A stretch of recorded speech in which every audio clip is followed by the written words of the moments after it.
entire universe, everything you can see and cannot see, everything you can perceive and cannot perceive, everything you are and you're not, is made of just one thing.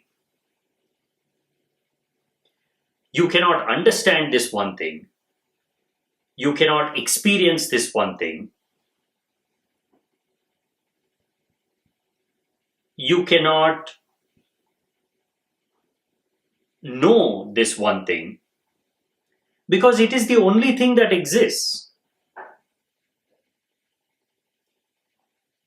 To know something, there has to be some gap, some space between the knower and the known. The observer and the observed cannot be the same. They have to be something different for the phenomenon of observation to happen. You cannot be what you're watching. Advaita is, in a way, two words. Dvaita is two. Is a negation. Advaita is not a philosophy. Of course, Sankara expanded on it. He gave one of the most beautiful discourses on the duality of life. How everything we experience is a part of the duality except for that one thing that is above and beyond all experiencing, the experiencer himself. Because he explained what duality is, it became a philosophy. It became a way of understanding life. Another way of explaining things. But in actuality, Advaita is what life is. Advaita is what you are. The only thing that exists. Now, how do you know this one thing? Because to know something, there has to be a split. You have to become two. One should be the knower and one should be the known.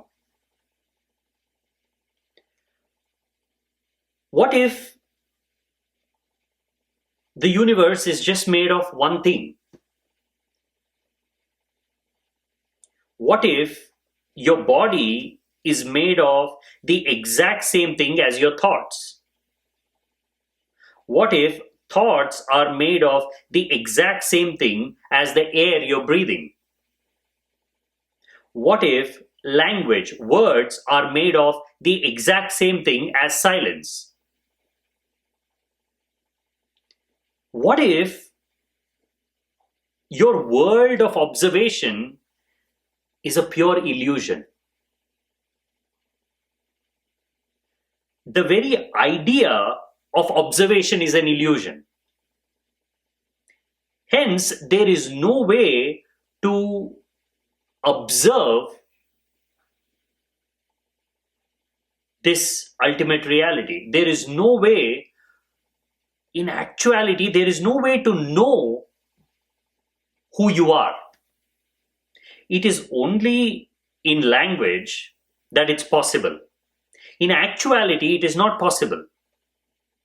In actuality, all the imaginations, including the imagination that gives rise to the seeker and the sought,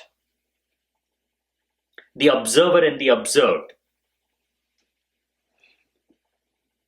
the experiencer and the experienced. When everything is gone, when the very process of observation, seeking, searching is seen as an illusion, you become what you have always been. And even that is just a way of describing. There is no way to become something that you already are. This is the problem if you take Advaita as a philosophy. It is totally contradictory. You can break it apart piece by piece and say this is just a nonsensical theory. Take the statement, ultimately you will become what you have always been. Now philosophically, if you start breaking this apart, it does not make any sense. If you are already that, if you have always been that, and that is the only thing that exists, then who is becoming? What is this becoming? Becoming is a process. Now, how can one thing, the only thing that exists, firstly separate itself, see itself as two different things, and start searching for itself, finally to realize that it has always been what it has been? It has simply realized that searching is an illusion, seeking is an illusion, desiring is an illusion. Philosophically, there is no way to understand this. This is why it is so hard to explain the ultimate purpose of a spiritual quest.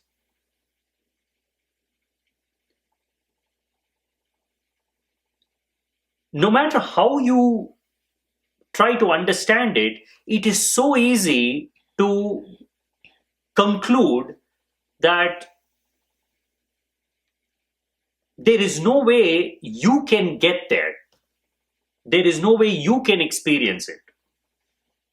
Because you are the problem. You will not find the solution. When you disappear, that is the solution. Now, how do you disappear? How do you erase your mind? How do you erase your body? You can start by firstly erasing all the false ideas you have about the mind, about the body. Look at it like this. If there is only one thing, and the experience of that thing is the completion of your life, is the removal of all suffering, is the removal of all delusion, is the answer to all your questions. If you are already that, then instead of searching for that, look at what is it that you know about yourself? What is it that you're holding on to that is different from this fundamental understanding that everything is one and you are a part of that oneness? You are the ground on which you're walking. That is Advaita. It is not subject to discussion. It is a fact because there are no two things. If you are the ground on which you're walking, what is creating this separateness between you and the ground? That's where you start. If you can clear out the separateness first at the mental level and then at the physical level, you will simply realize that you were holding on to something more, an idea that has been added to your being. You have simply accepted the duality. It is as simple as holding on to ideas using words, using language. It is because you have a different word to designate the earth and a different word to designate you. They are two different things. It is actually that simple.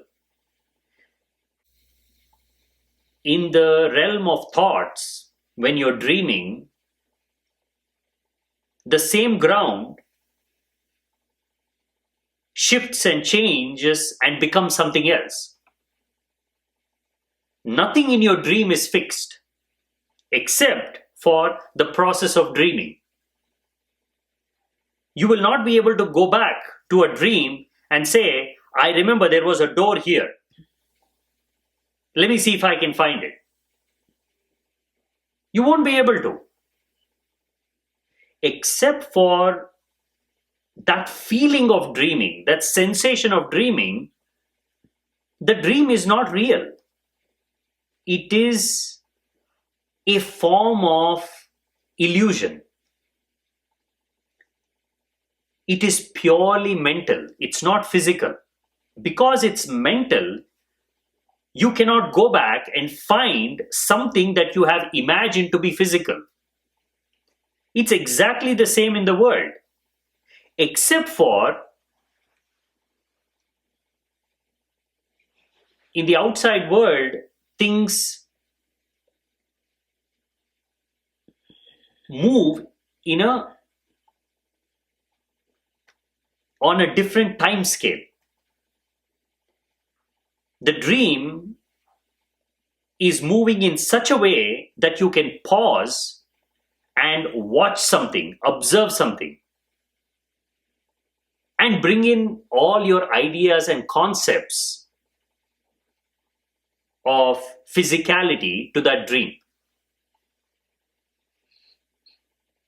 As a seeker, what you are trying to experience is everything you are in this very moment, except for this dreaming process.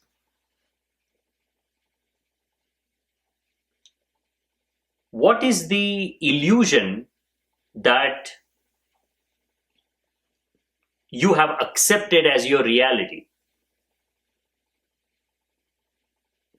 You have to start from the outermost layer. Firstly, to even ask this question, who am I? Are you ready? Where are you asking this question from? Are you asking this question from a deep place of internal longing? Have you woken up to the dissolution of life? Have you realized that what you're searching for cannot be found on the outside? Is this question coming from a place of wanting to experience something, wanting to know something, or is it merely philosophical? Just like so many other questions we ask, where we are only looking for an intellectual satisfaction. Are you looking for a logical explanation that gives you a sense of comfortable feeling of knowing something? Or are you longing for this understanding so deeply that till you can experience this, until you become that, you will not accept it as the truth? Now the question is, how are you asking this question? Where are you asking this question from? For all you know, you might be so attached to your way of life and you're not willing to make any changes, any movement, any adjustment in your world. But still, you are curious about yourself. There's no longing, there's no pain, there is no suffering. You are not tormented by your body, you're not tormented by your dreams. You have accepted the servitude to the mind and the body. You want to know something more about you, but if that knowing were to alter many things, if it wants you to spend some time in silence, if it wants you to break away from everything that is happening around you, if it wants you to fight your past, fight your conditioning, that is where how you respond determines why you're asking this question. We are living in a very superficial, intellectual, mental age where we are not introduced to the real things that have real consequences. Advaita is a matter of life and death. If you know what Advaita is, if you become what Advaita is, if you realize the oneness of life that you are, then you become life. Otherwise, you will die as an emptiness disconnected from this understanding that can complete you. Whether you're going to live or die is determined by your desire to know who you are. How can it be just a casual question? How can it just be an engaging thought process? There has to be an internal frustration that something so obvious, something so simple, why am I unable to understand it? Here is an idea that says there are no two things in existence, but for me there are millions of things. I never see two things as one. I am only looking at things as something different. For me, one tree is different from another tree. One human being is different from another human being. Where is this oneness? What is this oneness these people are talking about? I only see things. Now, what this is saying is, I am you. You are me. How far do I have to travel before I can accept this? Now, at what level should I accept this for me to know that this is the truth? Intellectually, I can just feel it. Yes, we both share the same process of dreaming. With a little bit of understanding, I can accept that you are a part of my dreaming and I am a part of your dreaming. Now, Chuang Tzu, one of the most famous Taoist philosophies, asks this question. Once he's asleep and he's dreaming that he's a butterfly. And he wakes up startled and asks this question. Was Chuang Tzu dreaming about the butterfly, or was the butterfly dreaming about Chuang Tzu? It is because now he is asking the question as Chuang Tzu The butterfly is a dream. In the dream, he was the butterfly. That was his dream. The butterfly was dreaming about Chuang Tzu. Now, how do I know which is real? Because when I'm asleep, I cannot know that I'm asleep. In my dream, I can keep telling myself that I'm awake. This is my name, this is my form. And what I am experiencing mentally, other than who I am, other than what I have recognized as my physicality, is my dream. What if you're doing all this in the dream?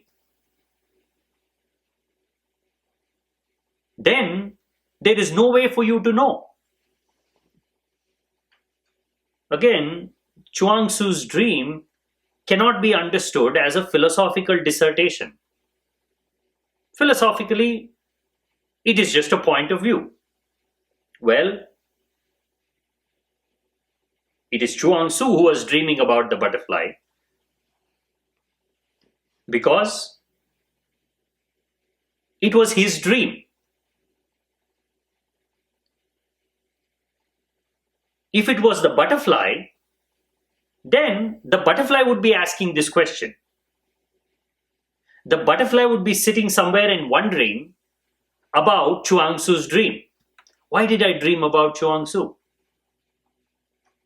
Who am I? Am I him? Or is he me? Philosophically, you can just loop around this and say, it is just a dream. So, however you interpret it, it's your own interpretation. But beyond the philosophy, existentially, this has to frighten you. This has to scare you. This has to jolt you out of your slumber. This has to create deep pain. Am I dreaming? Is this all a dream? Is my body not real? Are my thoughts not real? Because what is the implication of this? The implication is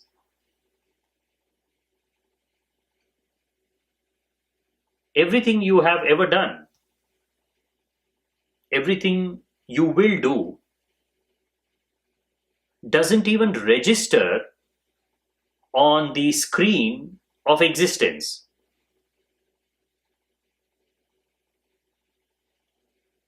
For you, it is all real. There's real pain, real suffering, real memories, real past, real future. But if it's all a dream, then your suffering is an illusion. Your longing is an illusion. Your pain is an illusion. Why aren't you able to see this? Now that should create a deep discomfort. How can I continue to dream? How can I continue to live without answering this question? Am I the dreamer or am I a dream? Nothing else should matter. It has to be a matter of life and death.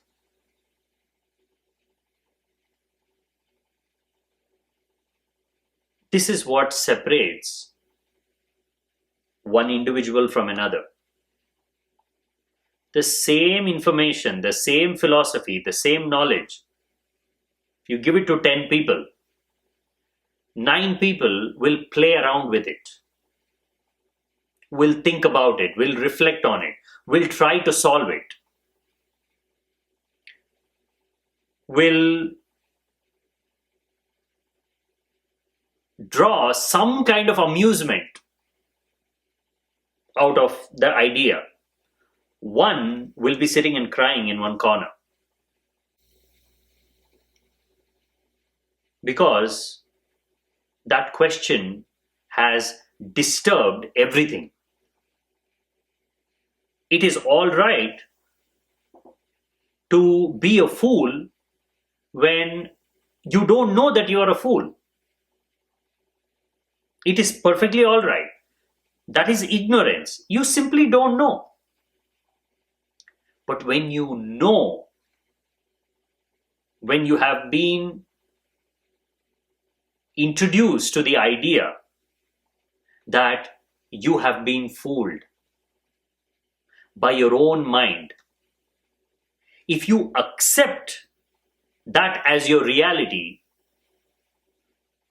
can there be a bigger fool than you? And then we wonder, what is the purpose of searching for the ultimate truth? What is the purpose of meditation? What is the purpose of your life? What is it that you're doing in life that you can say, this is more important than knowing who I am? There is no such thing.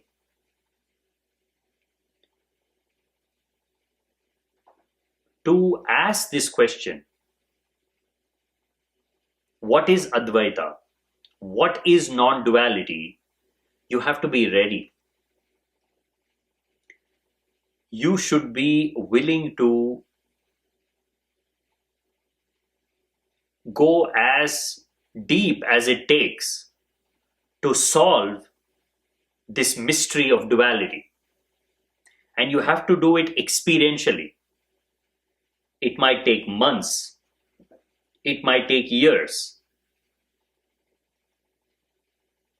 Of course, this doesn't mean that you're going to stop breathing, stop eating, stop thinking, stop living. What this means is you have to come back to this question again and again and again. Can you do it? Because experientially, this question can be solved. Because you are the ultimate answer. Finally, when you come to the reality of your nature, who you are, this question will be answered. As long as you are asking this question as you, as a mind, as a body, intellectually, there is no way to solve this question. There is no way to solve anything. Either you have to accept the fact that you will live in this world of delusion without ever knowing what life is, or you have to go in search of yourself no matter what it takes. You cannot be somewhere in the middle and say, I will continue to understand about life, I'll continue to ask questions, I'll continue to investigate into the nature of reality, but I'm not going to do what is necessary to actually get to the answer. Now that is accepting ignorance. That is like saying, I'm going to pretend like I'm doing something important. But I know I'm just fooling myself. I'm going to pretend that my life is meaningful. I'm going to pretend that my dreams have some meaning. I'm going to pretend that the world is real. And I am real. Well, you are pretending. Right there, it does not matter how you're pretending. The very fact that you are pretending means that you have accepted a state of reality, a state of being that is a pure delusion. If life is a dream, there cannot be a bigger purpose than knowing the dreamer. If there is only one thing, then you have to be that one thing. Why is it so hard to understand this? Either it's because you don't trust this. Let's say if you don't trust me at all, if you think I'm just lying,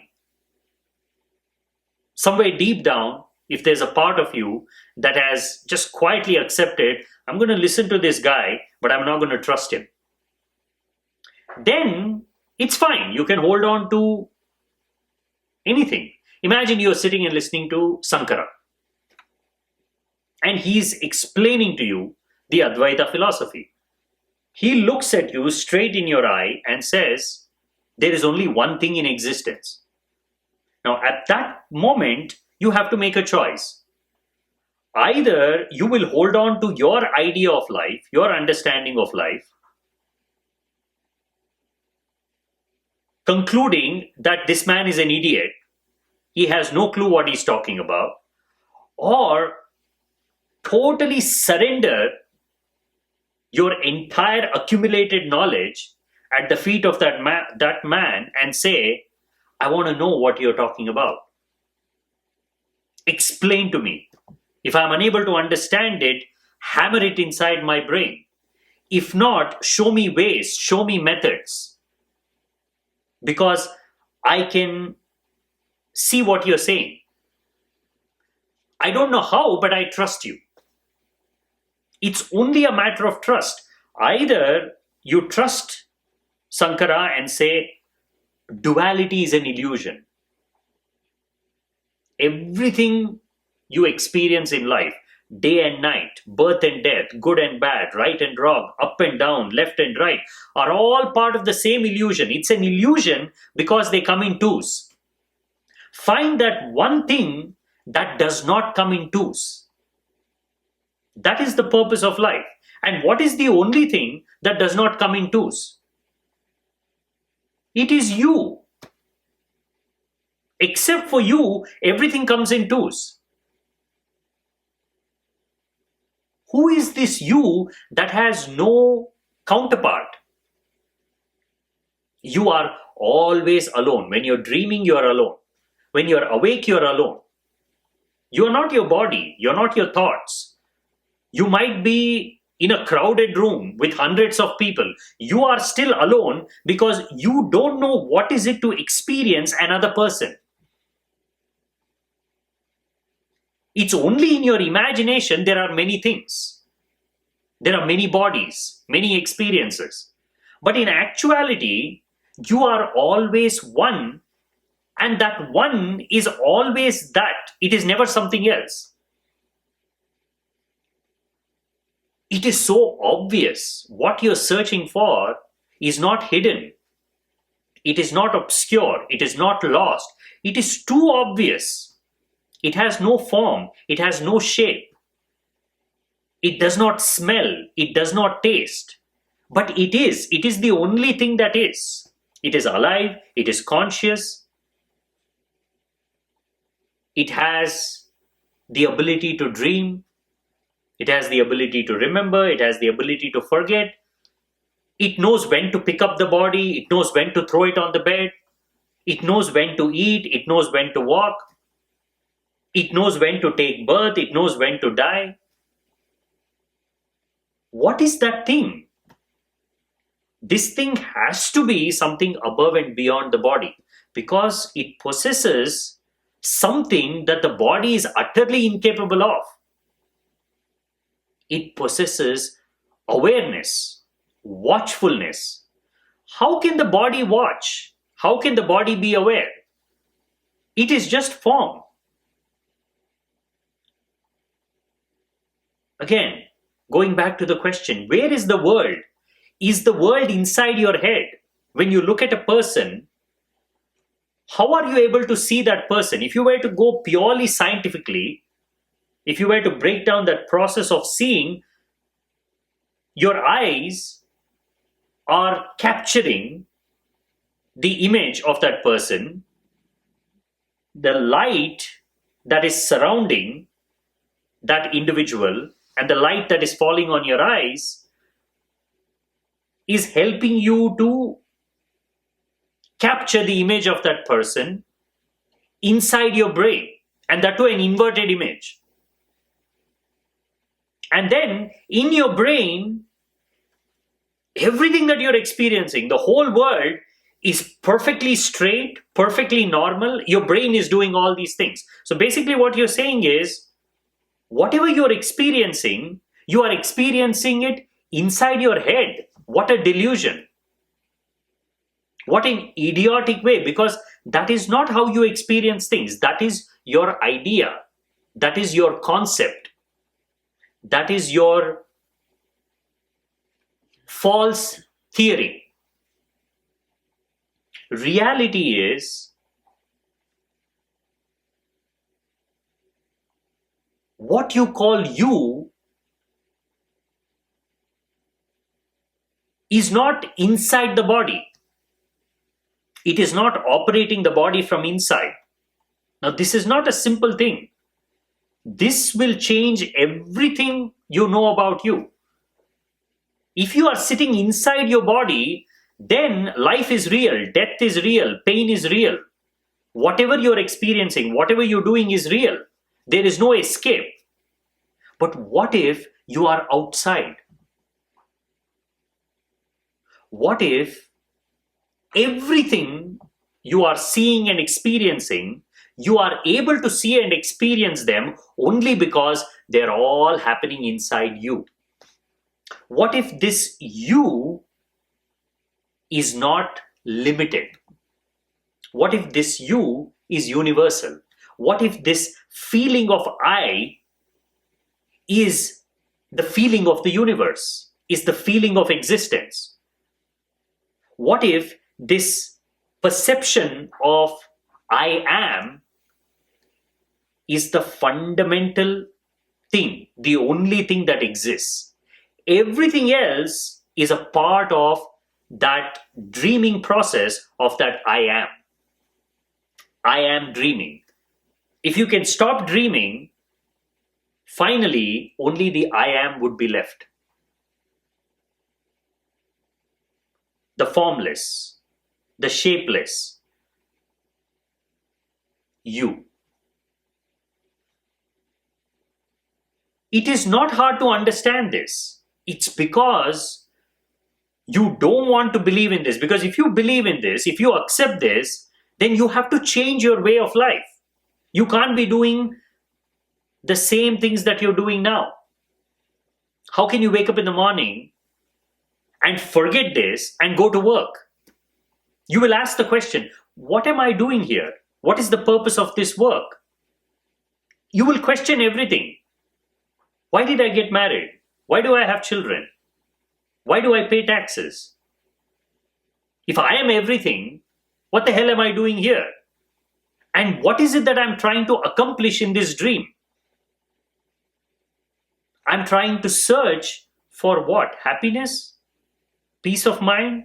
How can I find it in my dream? It changes everything about you. It changes your entire life. That is why you don't want to accept it. If you are totally free, if you have no attachments whatsoever, just imagine that you don't have to go to work. You don't have a wife. You don't have kids. You are accountable to nobody. You don't have to struggle to survive. You have everything you need. You are totally free, and you ask this question, who am I? And I tell you, you are everything. Your next question would be, I want to experience that. Why am I experiencing myself as something and not everything? It's a simple question. You're saying I'm everything, but why am I something? Why do I see myself as something? Why do I have form? Why do I have a body? Why do I have all these ideas of being restricted in the body? How do I realize myself that is independent of the body. Here is the method.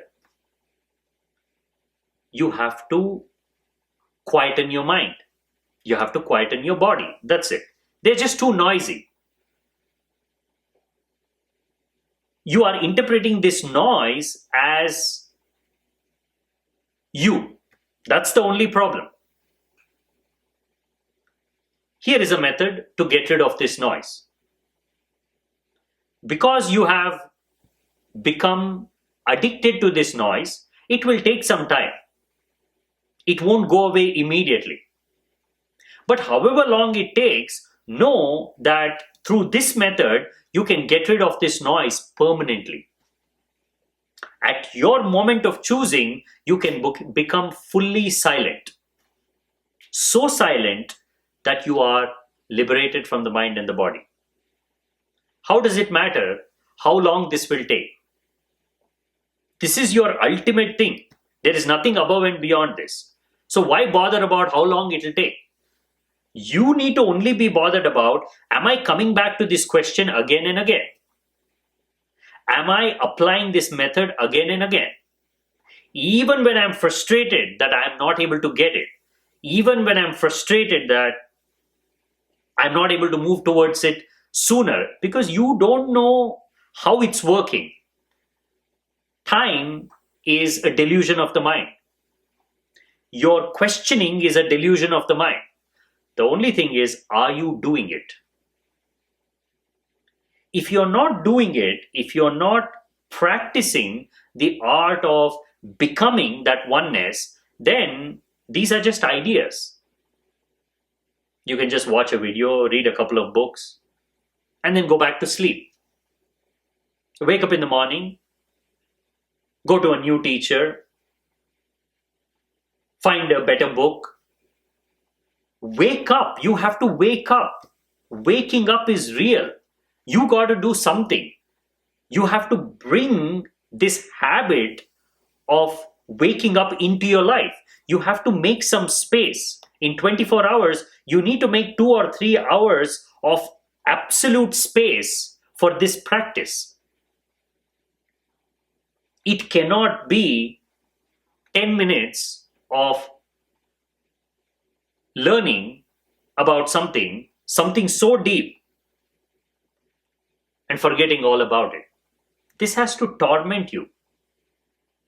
This has to torture you. What is it that Sankara knows that I don't? Why is Chuang Tzu disturbed about his dream and I am blissfully lost in my dream? I never ask this question. I don't care whether I am Chuang Tzu or butterfly. Well, existentially, it does not matter whether you are a human being or a butterfly. It's only because you see yourself as something important, you have accepted this dream state as your reality. Imagine if I were to change the names. If I were to say, from now on, you will not be called a human being. Human species has collectively come together and it has decided to call itself a mosquito. We are all mosquitoes. Now the question becomes relevant. Why am I a mosquito?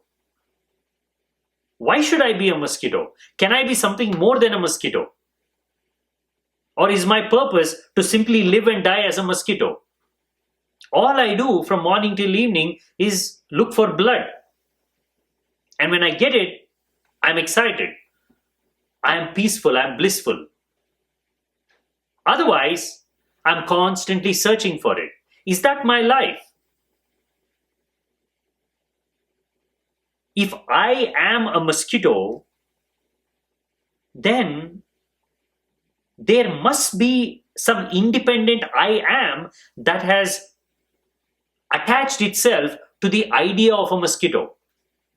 If I can get rid of this idea of a mosquito, if I can cultivate this habit of not being a mosquito for a few hours every day, maybe I'm going to get rid of it. That is what meditation is. That is what mindfulness is. Every day for a few hours, try and not be you. cultivate the habit of not being you. Throughout the day, you are you. There's nothing significant about that.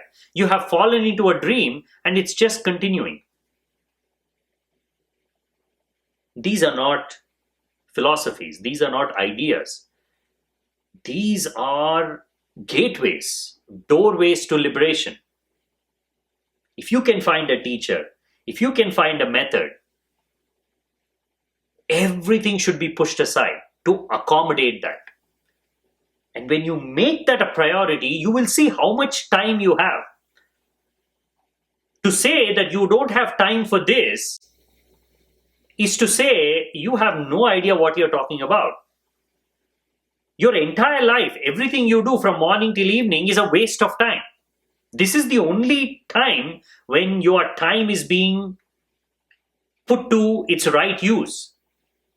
When you are sitting quiet, when you are practicing a method to unlearn what you have learned, that is the only time you are doing something with your time. Rest of the time you are wasting it anyways.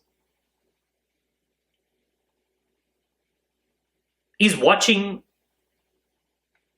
a movie more productive activity than sitting in meditation? If not, then watching a movie is a waste of time. If watching a movie is a waste of time, then you can put almost everything you do during the day into the same category.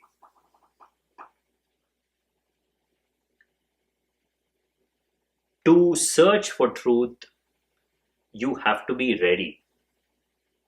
If you think you're not ready, you have to make yourself ready. You have to make the changes, make the arrangements, make the adjustments. You cannot be in your perfect, comfortable acceptance of this is what life is and still be inquiring into the nature of reality. Either you should say, it's time for me to take this seriously and do something about it, or accept that this is not for you and don't go anywhere near truth. Become more busy, become more lost, pick up more dreams, more desires. Because if you find some time, truth will find you. If you start inquiring into the nature of reality, truth will come and torment you. The only way is you have to become so ambitious, so greedy, so delusional. You should become a politician. Say, I want to become the president of the country. Because once you decide that, you will not have time for truth. You will not have time for yourself. If you're not willing to do that, if you see the stupidity in such endeavors, then you are already truthful to yourself. The inquiry has already begun.